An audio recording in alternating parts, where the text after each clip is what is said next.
우리에게 주신 하나님 말씀은 여호수아 22장 1절에서 9절까지 말씀입니다.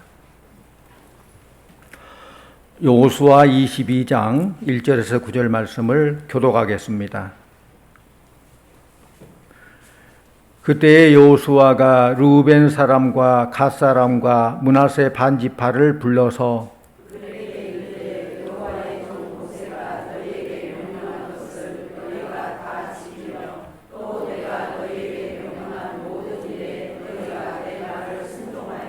오늘까지 날이 오래도록 너희가 너희 형제를 떠나지 아니하고 오직 너희의 하나님 여호와께서 명령하신 그 책임을 지키도다.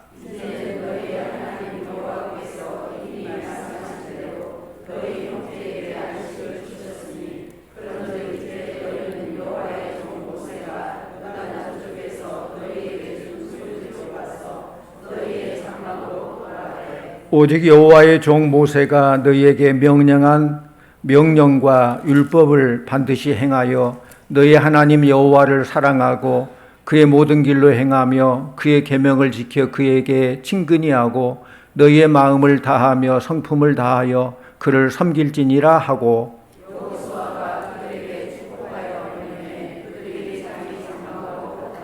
므낫세 반지파에게는 모세가 바산에서 기업을 주었고 그 남은 반지파에게는 여호수아가 요단 이쪽 저쪽에서 그들의 형제들과 함께 기업을 준지라. 여호수아가 그들을 그들의 장막으로 돌려보낼 때에 그들에게 축복하고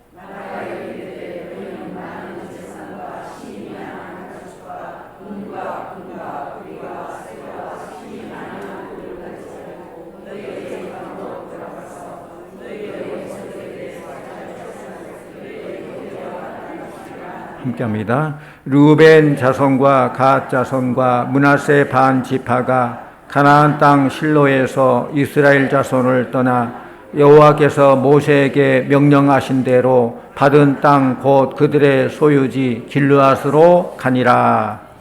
아멘. 이 시간 할렐루야 찬양대에 찬양이 있겠습니다.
아멘. 감사합니다.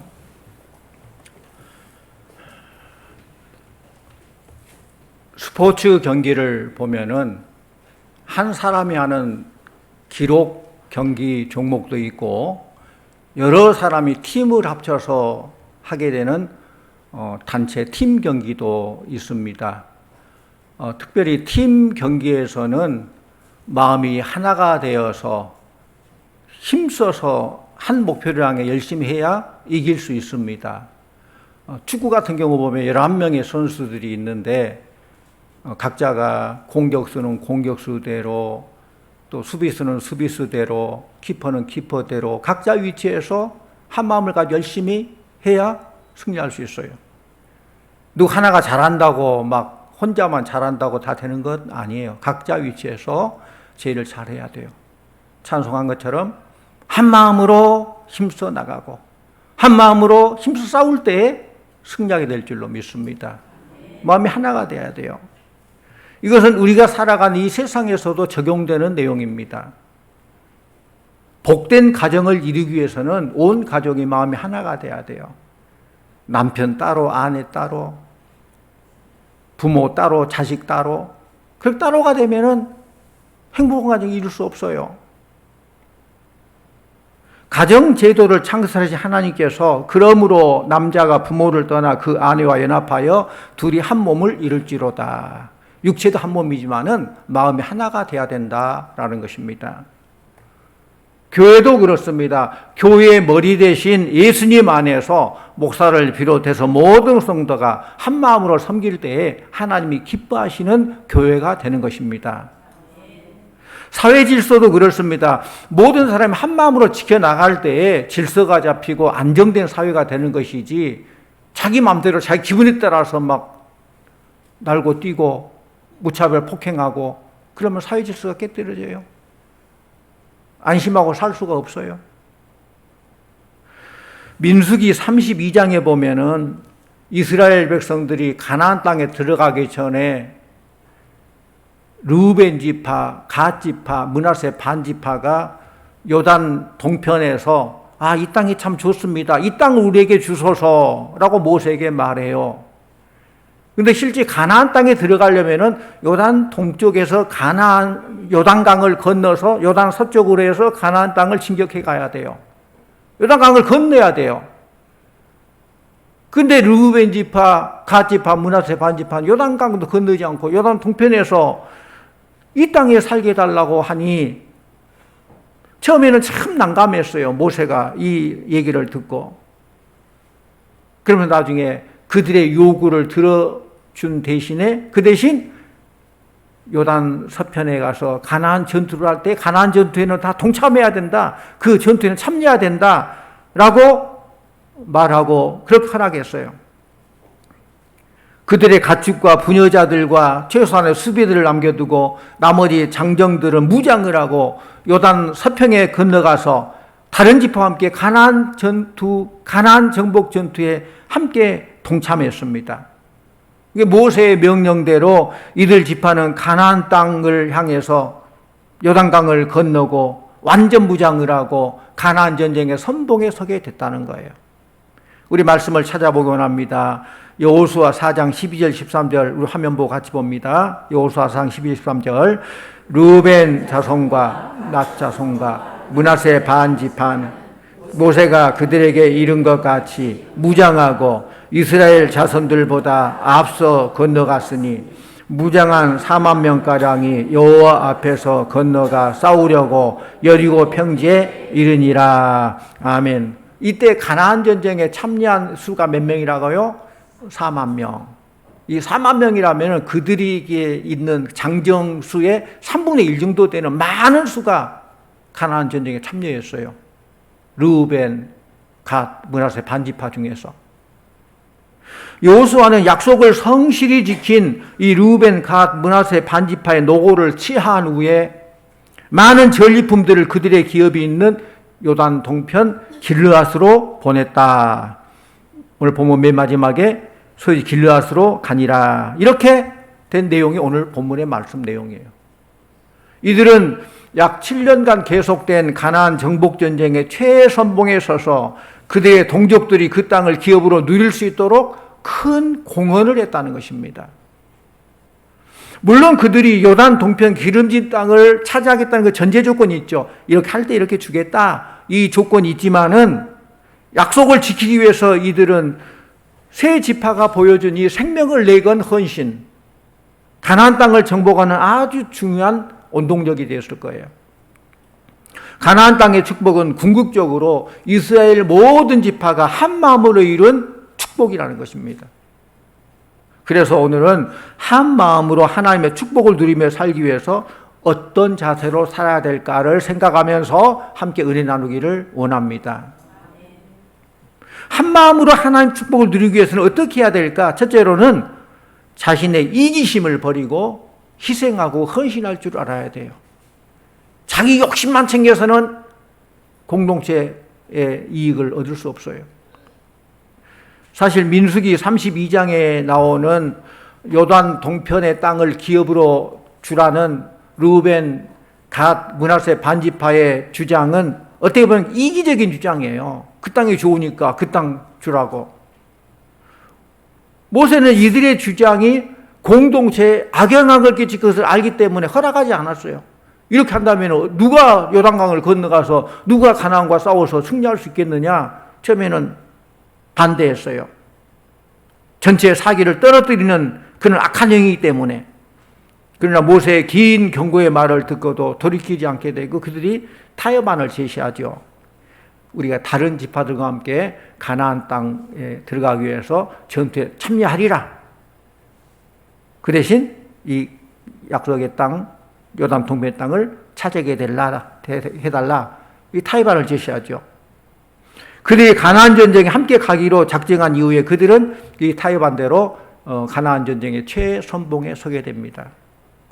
그들은 처음에 전쟁에 임했을 때 몇 년 걸릴지도 몰라요. 얼마나 오랫동안 전쟁할지도 모르는 그런 상태였습니다. 또한 죽음의 위험에 처할 수 있는 어려운 일입니다. 또 요단 동편에 남겨진 가족들을 생각하면은 그렇게 적극적으로 전쟁에 임하고 또 내가 살아 돌아갈지 어쩔지 모르는 그런 상황에서 그들은 죽고 싶지 않았을 것입니다. 요단 동편의 풍요를 누리지도 못하고 남겨진 가족들과 헤어질 수 있다는 걸 생각한다면은 그들의 발걸음이 얼마나 무겁겠습니까? 쉬운 결단이 아니었을 것입니다. 그러나 그들은 오늘 말씀 보면은 2절에 보니까 오래도록이 약 7년간이에요. 7년간. 3절에 오늘까지 날이 오래도록 이 7년간이나 형제를 떠나지 아니하고 최선을 다하여 가나안 정복을 위해서 헌신하고 희생했던 것입니다. 바로 이러한 헌신과 희생이 가나안의 축복을 누리게 되는 큰 힘이 되었다는 거예요. 성도님들, 오늘날 우리가 사는 이 세상이 얼마나 이기적입니까? 다른 사람을 배려하는 마음이 없어요. 모두 자기 욕심의 노예가 되어 살고 있는 것 같습니다. 진수성찬에 배불리 먹으면서도 자기 집 대문 곁에서 병들어 구걸하는 나사로를 못 보지 하는 것처럼 강도 만나 피 흘린 그 사람에게 지나가던 제사장과 레위인처럼 자기 자신과 관계없는 일, 자기 자신에게 도움이 되지 않는 일이라면 철저히 무관심한 우리들의 모습이 아닌가 생각해 봅니다. 1798년에 제너라는 의사가 있는데 천연두로 죽어가는 많은 사람들을 구하기 위해서 젖소에서 천연두의 면역체인 우두를 발견했어요. 그것을 사람에게 주사하면은 천연두의 면역성이 생겨서 천연두로 인해서 많은 사람이 희생하지 않아도 된다는 것이죠. 이것을 학회에 보고했는데 당시 권위 있는 의사들을 위시해서 많은 동료 의사들이 시기와 질투로 그를 조롱했습니다. 비웃었습니다. 아니, 시골뜨기 의사가 하나님과 의학을 못 오간다고 비난했습니다. 동물과 사람을 구별할 줄 모르느냐? 동물에 해서 실험해서 성공했다고 사람에게도 꼭 그대로 맞다고 생각하느냐? 그렇게 해서 그것을 폐기해 버리려고 했어요. 당시는 인체 실험이 매우 어려운 때이고 권위주의적인 시대이기 때문에 한번 위에 권위 있는 사람이 안 된다 하면은 그냥 폐기되는 거예요.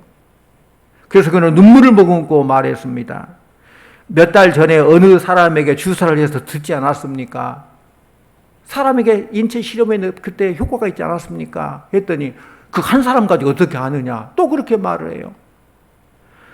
그러자 제너는 눈물을 흘리면서 여러분 제 말을 들어보십시오. 저는 23명을 실험했고 낳은 지 10하례밖에 안 되는 제 아들에게도 실험을 했습니다. 그렇게 말하자 모든 사람들이 숙연해졌어요. 살아가는 자기 아들 11일 된 아들에게도 실험해서 효과가 있었다는 거예요. 그는 결사적인 실험을 통해서 인류에게 천연두를 없애기 위한 하나의 미랄이 되었던 것입니다. 그렇습니다. 희생이 없이 헌신이 없이 위대한 일이 되어지지 않아요. 우리 기독교의 신앙의 본질은 십자가인 줄로 믿습니다. 십자가가 뭐예요? 희생 헌신이잖아요. 십자가 없이는 부활이 없어요. 예수께서 십자가 없이 영생의 축복 누릴 수가 없어요. 예수님께서 몸을 찢고 피를 흘리신 십자가 복음이 곧 믿음의 본질입니다. 우리는 예수님처럼 죽지는 못한다 할지라도 남을 배려하는 작은 마음으로 하나 되어서 이 세상을 살만 나는 세상으로 갖고 와야 될 책임이 우리 그리스도인에게 있는 줄로 믿습니다. 또 두 번째로 한 마음으로 하나님의 축복을 누리기 위해서는 약속을 잘 지켜야 돼요. 약속. 이들 세 지파가 가나안 정복 전쟁에 참여하기로 한 것은 아주 오래전에 모세하고 약속했던 거예요. 지금 이 배경은 여호수아죠. 그런데 이미 이 약속은 모세에게 했던 약속이에요. 그러므로 이스라엘 백성들이 가나안 땅에 들어갈 때는 이미 모세는 죽었고 모세의 바토를 이어받은 여호수아가 가나안 입성의 지도자로 된 때예요. 출애굽의 지도자는 모세이지만은 가나안 입성의 지도자는 여호수아예요. 그래서 그때는 그때고 이 약속 이제는 뭐 필요 없다. 그냥 그렇게 치부해버릴 수도 있을 것입니다. 그러나 그들은 모세와 한 약속을 잊지 않고 아주 성실하게 지켰습니다. 7년이라는 긴 세월 동안 가족들과 작별한 채 전쟁을 치르며 신실하게 그 약속을 이행했습니다. 이것이 가나안 전쟁에서 승리하고 이스라엘 백성들이 모두 가나안 축복을 누리게 되는 비밀이란 거예요. 우리가 사는 이 세상은 보이지 않는 무언의 약속에 의해서 돌아가지요. 아담 스미스는 보이지 않는 손에 의해서 경제가 가격이 결정되다 그런 말했죠. 누구가 결정한 게 아니라 수요 공급에 의해서 보이지 않는 손에 의해서 가격이 결정된다. 이 사회 질서 마찬가지예요. 그냥 막 산 것처럼 보이지 않는 손에 의해서 질서가 잡히고 이렇게 모든 게 돌아가는 거예요. 이 약속이 잘 지켜지는 사회가 안정된 사회고 평화로운 사회예요. 신앙생활도 하나의 약속입니다. 신앙생활 약속이죠. 하나님께서 약속하신 말씀에 따라서 순종하고 살아갈 때에 그 신앙이 복되고 아름다울 수 있는 것입니다. 성경은 수없이 하나님 약속을 기록하고 있어요. 그러면 어떻게 하나님 약속을 이행할 수 있습니까? 순종이죠. 순종하는 것이죠. 약속을 아무리 했어도 그걸 순종하지 않으면은 그건 나와 상관없는 것이 되죠. 신명기 28장을 축복장이라고 그래요. 하나님께서 약속해 주시고 약속을 믿고 순종하면은 이런 복을 주겠다. 축복장이죠. 그런데 아울러 저주장도 돼요. 약속의 말씀 주시고 약속 지키지 않으면 이런 저주가 내리리라는 것이죠. 수없이 많은 축복을 열거하면서 뭘 요구합니까? 순종을 요구하죠. 기도하면 하나님께서 응답해 주시고 기도하면 응답해 주신다고 하나님께서 약속해 주셨어요. 믿습니까? 네. 구하고 찾고 두드린 자에게 열어주신다고 약속해 주셨습니다. 그렇다면 그 약속의 축복을 누리기 위해서 어떻게 해야 돼요? 해야 돼요. 순종해야 돼요. 머리로는 아는데 순종하지 않으면 아무 소용이 없어요. 아니 오히려 모르고 안 한 것보다 알고 안 하면 더 벌이 크지요. 왜 알고도 안 하느냐? 책임이 더 큰 거예요. 온전한 11조를 드리면 하나님께서 하늘문을 열고 쌓을 곳이 없도록 복을 주신다 약속하셨어요. 중요한 것은 순종이죠. 우리는 매주일마다 이 자리에 와서 예배를 왜 왔습니까? 이것도 약속이에요. 하나님과 약속. 정해진 시간 하나님께 예배를 드린다는 것이죠. 오전 9시 예배 시간, 11시 예배 시간, 2시 반 찬양 예배, 8시 수요 예배 다 약속. 새벽 기도에 새벽 5시. 하나님과 약속이에요. 하나님께서는 영과 진리로 예배하는 자를 찾으신다고 그랬어요. 우리들이 신앙의 축복을 누리기 위해서는 우리가 드리기로 약속한 예배 시간에 그 자리에 있어야 된다는 거예요. 그 시간에 그곳에서 하나님께 예배드릴 때 하나님 기뻐하시고 그 약속의 말씀을 이루신다는 것입니다. 이렇게 하나님과의 약속은 우리를 향해서 일방적으로 주어진 것이긴 하지만은 그러나 그 약속을 믿고 순종하게 될 때에 하나님의 약속은 신실하게 응답되고 하나님의 놀라운 축복으로 임하게 된다는 것입니다. 사랑하는 성도 여러분, 하나님 앞에서 약속을 잘 지키는 백성이 될 때에 우리는 하나님의 축복을 한 마음으로 누릴 수 있는 것입니다. 하나님 말씀 따라서 교회가 정한 신앙의 약속들을 잘 지킴으로 우리 교회가 더욱 부흥하고 성숙해지는 그런 축복을 마음껏 누리기를 축원합니다. 또 세 번째로 한 마음으로 하나님의 축복을 이루어가는 또 하나의 비밀은 잘한 일에 대해서 서로 칭찬하고 격려해주고 축복하는 일에 인색해서는 안 된다는 거예요. 오늘 본문에 보면은 여호수아는 르우벤, 갓, 므낫세 반지파가 책임 있게 그 형제들을 위해서 싸운 것에 대해서 칭찬과 격려를 아끼지 않습니다.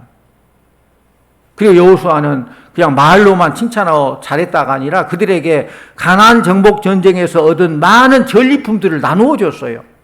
쉽게 말하면은 당신들 덕분에 전쟁에서 승리하게 됐습니다. 우리가 얻은 이 축복을 함께 누립시다 하면서 전리품을 나눠줬다는 거예요. 이렇게 여호수아가 이들 지파들을 향해서 진정으로 마음으로 칭찬하고 전리품을 나눠주는 모습 속에서 그동안 우리들이 칭찬하고 격려하고 축복하는 일에 얼마나 인색했는가를 다시 한번 생각해 보게 됩니다. 보통은 잘한 일에 칭찬을 아끼지 않고 못한 일에 책망만 많이 하잖아요. 나무에 올려놓고 막 밑에서 못한다고 흔들잖아요. 타락한 인간의 눈은 오염되어서 칭찬거리보다는 비난거리를 더 찾기 쉬운 것이 사실이지만은 예수 믿고 구원받은 피조물이 된 우리들이라면은 좀 더 밝은 세상을 볼 수 있어야 돼요. 그래서 늘 격려해주고 칭찬해주고 위로해주고 살리는 말을 해야 돼요. 우리 말씀 보겠습니다. 마태복음 7장 1절에서 5절 말씀을 우리 함께 보곤 합니다. 마태복음 7장 1절에서 5절. 비판을 받지 아니하려거든 비판하지 말라. 너희가 비판하는 그 비판으로 너희가 비판을 받을 것이요 너희가 헤아리는 그 헤아림으로 너희가 헤아림을 받을 것이니라. 어찌하여 형제의 눈 속에 있는 티는 보고 내 눈 속에 있는 들보는 깨닫지 못하느냐. 보라, 내 눈 속에 들보가 있는데 어찌하여 형제에게 말하기를 나로 내 눈 속에 있는 티를 빼게 하라 하겠느냐. 외식하는 자여, 먼저 내 눈 속에서 들보를 빼어라. 그 후에야 밝히 보고 형제의 눈 속에서 티를 빼리라. 아멘. 우리 예수님께서는 지금 산상수훈이잖아요. 마태복음 7장이라면은 우리 예수님께서는 다른 사람에게는 엄격하면서 자기 자신에게 관대한 인격의 속성을 지적하면서 자기 자신에게 엄격하면서도 다른 사람들에게 너그러운 이해와 관용, 사랑과 칭찬을 할 수 있는 그런 사람이 되라라고 가르치고 있는 거예요. 우리는 얼마나 자기 자신은 얼마나 막 용서 잘하는지 몰라요. 그럴 수 있지 뭐. 얼마나 너그러운지 몰라요. 다른 사람에게는 철저하게 비판하고 책망하고 오히려 거꾸로 돼야 되죠. 나에게는 철저하고 다른 사람에게 좀 관용을 베풀고 용서해주고 이해해주고 받아들여주고 그렇게 해야 됩니다.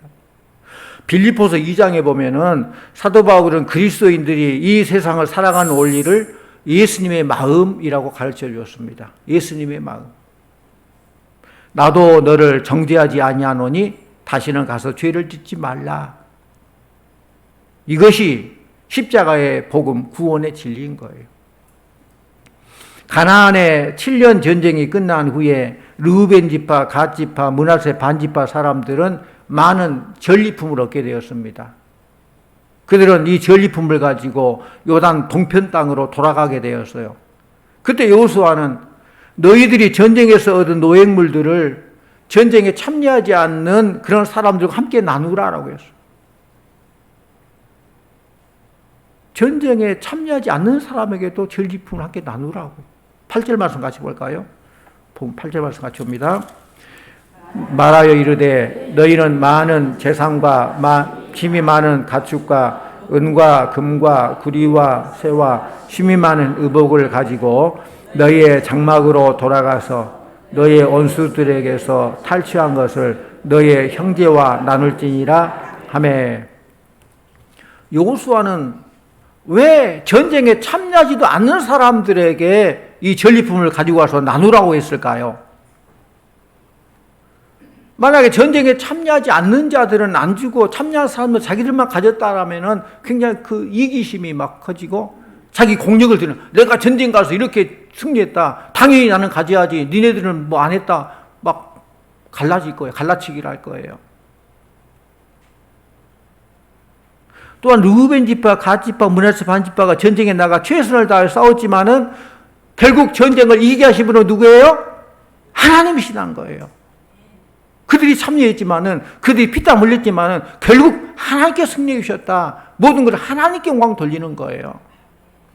여호수아 10장에 보면은 이스라엘이 기브온 족속들과 전쟁할 때도 우박에 맞아 죽은 자들이 이스라엘 칼날에 죽은 자보다 더 많았다라고 했어요.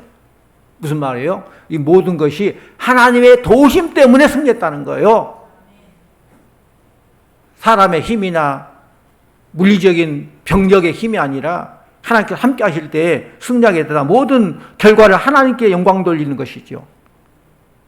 그러므로 지금까지 그들이 얻은 노획물은 모두 다 하나님의 은혜로 인해 주어진 것이기 때문에 하나님께서 주신 것을 형제들과 함께 나눠야 되는 것은 마땅하다라는 그런 말씀이에요. 우리의 삶 속에서 이러한 청지기 의식, 내 것이 아니다, 하나님께 나에게 맡겨주셨다, 잘 관리하라고 맡겨주셨다, 이 청지기 의식을 가지고 있을 때에 나누어 사는 삶을 살게 되고 이기적인 모습에서 벗어날 수가 있는 거예요. 내 것이다 생각하면 이기적인 마음 나눌 수 없어요. 하나님께서 나에게 이걸 맡겨주셨다, 하나님 뜻대로 잘 사용해야 된다, 그런 마음. 사랑하는 성도님들, 하나님으로부터 받은 물질적인 축복이 있다면은 그것을 다른 사람과 나누면서 섬기는 삶을 사시기를 바랍니다. 그렇게 하면은 이기적인 모습에서 벗어나고 많은 사람을 풍요롭게 하고 이 풍요로움이 끝나지 아니하고 더 풍성한 은혜와 복으로 채움받는 그런 축복을 누리게 될 줄로 믿습니다. 성도님들, 받은 축복을 나누면서 날마다 더 풍성한 삶을 영위해 나가는 복된 성도님들 다 되시기를 간절히 축원합니다. 기도하십시오. 사랑의 하나님 아버지, 감사합니다. 우리를 택하셔서 자녀 삼아주시고 영적 군사 삼아주심을 감사드립니다. 한 마음으로 우리가 함께 하나님의 놀라운 축복 은혜를 누리게 해주시고 이 축복이 끊어지지 않으며 더 풍성한 축복을 누리는 우리 모두가 되게 하여 주시옵소서. 가정에서도 한 마음으로 하나님 기뻐하는 가정이 되기를 원합니다. 교회도 한 마음으로 하나님 기뻐하는 생명을 살리는 그런 교회가 되기를 원합니다. 이 나라도 모두 한 마음이 되어서 사회 질서가 잘 유지되고 안정되고 살기 좋은 나라가 되기를 원합니다. 우리 모두에게 한 마음을 허락하여 주시고 성령 안에서 하나가 되게 하여 주시옵소서. 예수님의 이름으로 기도하옵나이다. 아멘.